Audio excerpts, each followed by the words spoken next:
Okay, so this is an analysis of single-cell foundation models and large-scale omics datasets.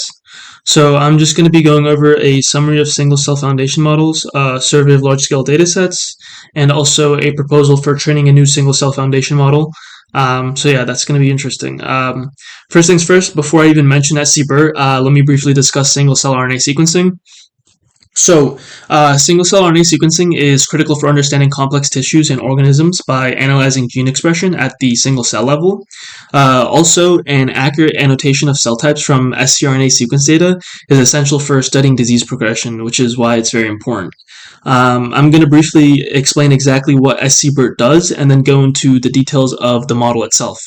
So, SC-BERT accurately identifies cell types by studying millions of marker genes, and it can recognize subtle differences between those genes.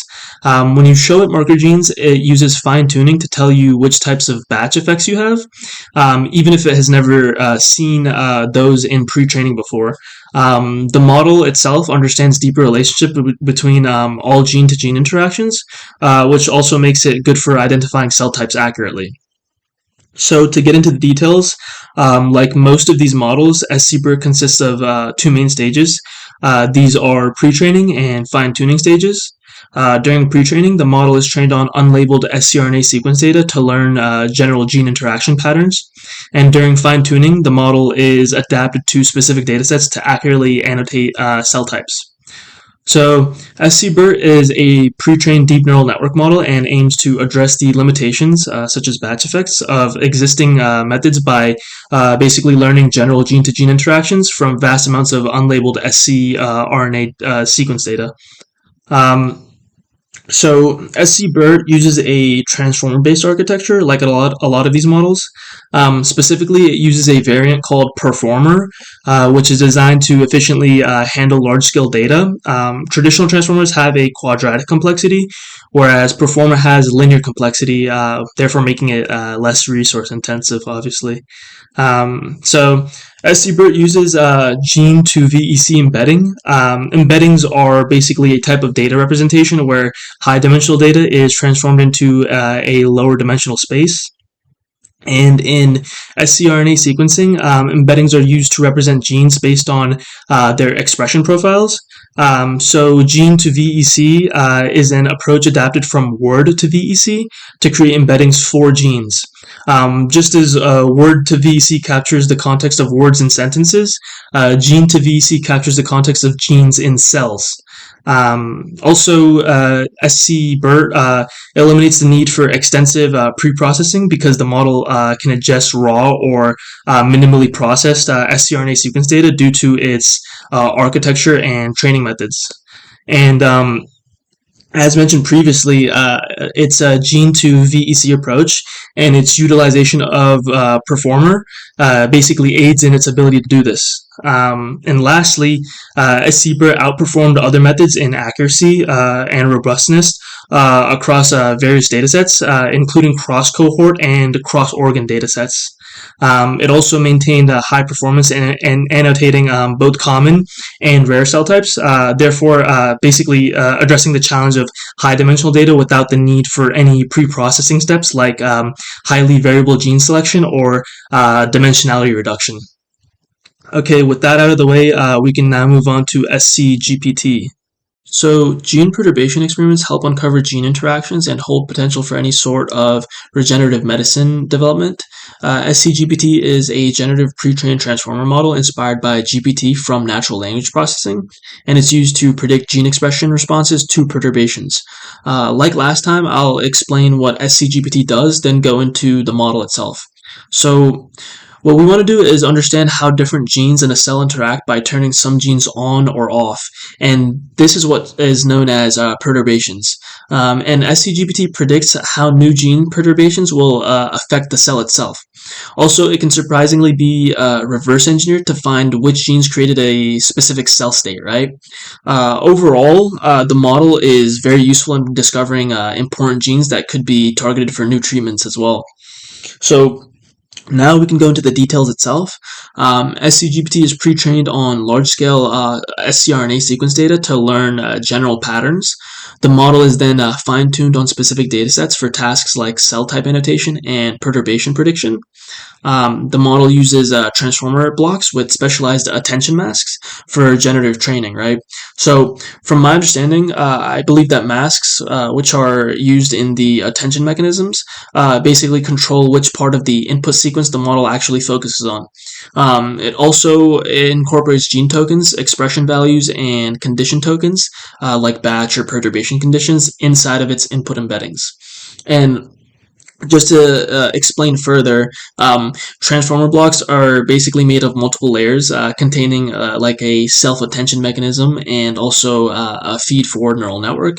And the tokens are just the basic units of input for the transformer model. So in natural language processes or processing, tokens are typically like words or maybe subwords.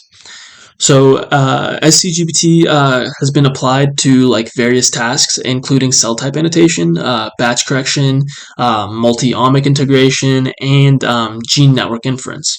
It was benchmarked against other methods like GEARS, GEARS, all caps, and linear regression, and it demonstrated better performance in predicting gene expression changes after the perturbations.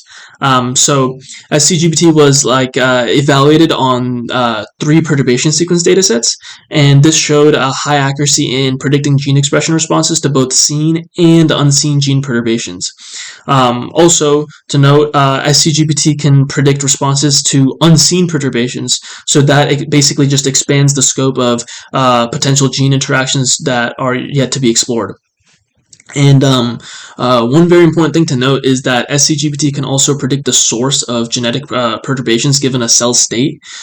So that would basically be considered reverse perturbation. It's also a great tool for gene regulatory network inference because it can basically identify functionally related genes and like the pathways themselves. Therefore, it supports gene program discovery as well. So yeah, that was a basic rundown of SCGPT. Now let's move on to Genoformer. All right, mapping gene networks is very important for understanding disease progression and finding therapeutic targets, right? So the biggest challenge is that it requires large amounts of transcriptomic data that then also needs to be handled and processed accordingly, right? So what Genoformer does is it guesses how parts of genes work together even with limited data and predicts which genes are critical for the cell's function and which could be therapeutic targets. So basically it just predicts gene interactions and potential treatment targets. Now, to get into the details, Genoformer is a deep learning model leveraging transfer learning, and it's pre-trained on about, I think, 30 million single-cell transcriptomes. So the question is, what is transfer learning? I had to do some outside research to get a general understanding of this and many of the other ML concepts I mentioned previously because I'm new to all of this, but transfer learning basically uses pre-trained models on large datasets to improve performance on related tasks with limited data. So it was important to the creation of fields like natural language processing and computer vision. It's still important to those fields. So Genoformer also uses a self-attention mechanism, which allows the model to focus on important parts of the input data, therefore enhancing predictions by basically understanding context, and that's a big part of it. Genoformer is an attention-based model that's pre-trained on a large corpus of single-cell transcriptomes. They're human single-cell transcriptomes. I think it uses Genocorpus 30M. As for the findings, it was found that fine-tuning Genoformer on specific tasks consistently improved its predictive accuracy. And when applied to disease modeling, Genoformer identified candidate therapeutic targets for cardiomyopathy as well, and that successfully showed how effective it was. In its use case. So the model uses a rank value encoding for gene expression, making it good at dealing with errors or distortions in data, I think otherwise known as technical artifacts. And to clarify, rank value is just a method of encoding gene expression data by ranking the expression levels of genes. So the pre-training model or the pre-training involved a masked learning objective in order to train the model to predict masked genes based on the context of unmasked genes. And for clarification, masked and unmasked just means hidden input data in this case. Also, Genoformer outperformed other models in cell type annotation tasks, especially as the complexity of the task increased. Another thing about Genoformer is that it demonstrated that larger pre-training datasets improved predictive power because we saw that a fine-tuned Genoformer predicted dosage-sensitive genes with high accuracy. So, to basically explain this, dose sensitivity predictions basically just predict how change in the number of gene copies affects cellular function. So the number of gene copies is the gene dosage.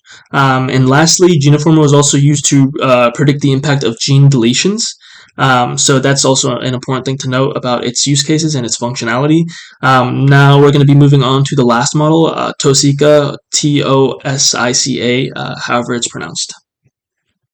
So Tasika is yet another transformer-based model for cell type annotation. Ultimately, Tasika sorts and identifies cell types or types of cells in large datasets and is really good at explaining why it put certain cells into a specific category. So it helps us understand how different types of cells are related to each other, and it can also handle previously unseen cell types and can provide insights into how cells change during diseases such as like COVID-19, for example. I believe that was also mentioned in the research paper related to Tosika or TOSICA. So now moving on to its details, it comprises of a cell embedding layer, multi-head self-attention layer, and cell type classifier. Tasika uses biologically informed masking to connect genes and pathways, and that basically guarantees nice interpretable results, right? So the model handles batch insensitive integration and provides nice, accurate, and interpretable cell type annotations to us. Tasika was also benchmarked against 18 other cell type annotators, and it was found to have achieved the highest mean accuracy. I think it was of 86.69% across 6 datasets. Also, it effectively identifies rare cell types and handles uneven cell type distributions between different datasets. Tasika can also identify new cell types that aren't present in the training data, which is pretty huge for a model. It's very helpful. So, for example, in a human pancreas dataset, I think Tasika accurately labeled previously unseen cell types as unknown or appropriately as like related cell types. So the model can reveal dynamic trajectories of cells as well, which in turn could uncover insights into how a cell's state changes during the progression of a disease, which is a really important aspect of this model. And overall, Tasika has great interpretive power and is great in understanding the behavior of cells, whether those cells are healthy or not. So, yeah. As for the survey of large datasets, I was told to just add more bullet points to the details section or add more datasets. I wasn't told which kind of datasets to add, so I wound up adding metabolites, HuBMap or HubMap, LINCS, proteome exchange, import protogenetics, cBioportal, and Cosmic. So I didn't know whether I was supposed to specifically only add to the existing categories. So when I went out looking for omics-related large-scale datasets, some of them were genomics or cancer-related, and I guess that the genomics datasets related to cancer would most likely fall under maybe bulk RNA sequencing rather than it being its own category. So yeah. To get into it, Metabolites is a metabolomics database. It provides access to a wide range of metabolomics datasets from various species and biological systems. The repository supports countless datasets and the study of metabolites, right? And that makes it a great source for omics-related data as well. Then there's HubMap or HuBMap, which is a spatial omics database. It's meant to create a detailed cellular map of the human body using modern imaging and molecular profiling technologies. It provides a thorough atlas of cell types and their spatial distribution, and also their functional characteristics across different cell tissues and organs as well. So it also uses spatial transcriptomics, proteomics, and other spatial omics to improve our understanding of human biology at a more cellular level. Next, we have LINCS, which is a bulk proteomics and transcriptomics library. This library updates changes that occur when different types of cells are exposed to certain agents that disrupt, what would you say, normal cellular functions. And there are two subcenters. There is LINCS PCCSE, which handles more proteomic data, and LINCS transcriptomics, which handles more transcriptomic data, obviously. And then after that, we have Proteome Exchange, which is a single-cell proteomics and bulk proteomics consortium. It encompasses a few repositories already listed, like Pride, Peptide Atlas, Massive, iProx, and many more in the survey of datasets. So this basically brings a wide range of proteomics data types, including mass spectrometry-based datasets, which are really important for both bulk and single-cell proteomic studies. Next, to move on, we have Import, which is a bulk RNA sequence database. It's a complete repository intended to facilitate the sharing of immunological data, including bulk RNA sequencing data and gene lists. It allows access to a wide range of data types, including gene expression, protein expression, and flow cytometry data as well. All right, now lastly, we have protogenetics, cBioportal, and Cosmic, and I listed them all together here because they're in the genomics category, specifically cancer-related. So they basically just contain millions of cells of various species, various organs, and different cancer types as well. So yeah. Alright, it was mentioned that I could propose any thoughts on training a new single-cell foundation model with the surveyed datasets, and I wasn't entirely sure what that meant, because I'm fairly new to all of this. I assumed I was supposed to speak on a potential model that may or may not be possible to create, and discuss its features similar to how I discussed the previous four models' features, right? So, I guess the goal is to create a versatile, powerful, and interpretable single-cell foundation model by integrating the best features from SC-BERT, SC-GPT, Genoformer, and Tasika. So that's going to be my, I guess, proposal, if any of it makes sense. So this new model is going to address the current limitations in cell type annotation, gene perturbation, gene prediction, gene network inference, and also, I guess, provide high interpretability like the other models as well.